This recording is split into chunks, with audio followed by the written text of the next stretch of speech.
మూఢనమ్మకాల పేరుతో మరొక ప్రాణం బలి. ఇది 21st సెంచరీ.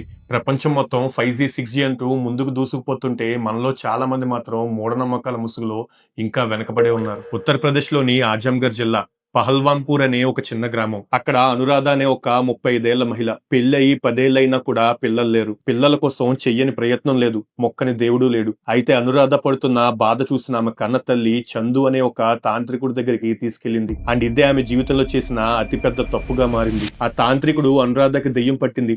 అందుకే సంతానం కలగట్లేదని చెప్పి ఆ దెయ్యం పోవాలంటే వాడు చెప్పినట్లు చేయమని చెప్పాడు. అండ్ ఈ ప్రాసెస్ మొత్తానికి ₹1,00,000 అవుతాయని డిమాండ్ చేశాడు. అనురాధ కూడా వెంటనే 22,000 పే చేసింది. అయితే వాడు ఆ ప్రాసెస్ లో భాగంగా అనురాధ జుట్టు పట్టుకుని ఈడ్చుకెళ్లి కొడుతూ ఉరికికాలు నీళ్లు తాగిస్తూ చిత్రహింసలు పెట్టాడు. ఆశ్చర్యం ఏంటంటే ఇదంతా అనురాధ కన్న తల్లి ముందర జరుగుతున్న అది తన బిడ్డకి పట్టిన దెయ్యాన్ని వదిలించే ప్రాసెస్ ఏమో అని సైలెంట్ గా ఉండిపోయింది. ఫైనల్ గా చిత్రహింస తట్టుకోలేక అనురాధ స్పృహ కోల్పోయింది. దురదృష్టవశాత్తు హాస్పిటల్ తీసుకెళ్లిన కొన్ని క్షణాల్లోనే అనురాధ చనిపోయింది. ఒక తల్లి తన బిడ్డ క్షేమం కోరుకోవడం తప్పేం కాదు.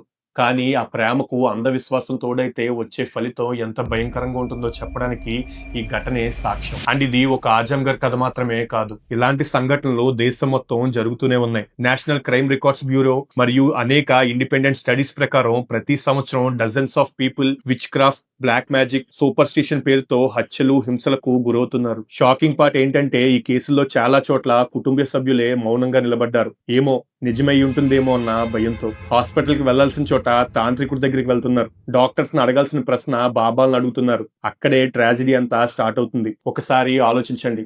దేవుడు నిజంగా ఉంటే అతడు హింసను కోరుకుంటాడా? నిజమైన నమ్మకం ఉంటే అది ప్రాణం తీస్తుందా? అనురాధ చనిపోయింది. కానీ ప్రశ్న ఏంటంటే ఇంకెన్ని ప్రాణాలు బలి కావాలి మనం బుద్ధి తెచ్చుకోవడానికి? నమ్మండి, కానీ కళ్ళు తెరిచి నమ్మండి. విశ్వాసం మంచిదే, కానీ అంధవిశ్వాసం ప్రాణాంతకం.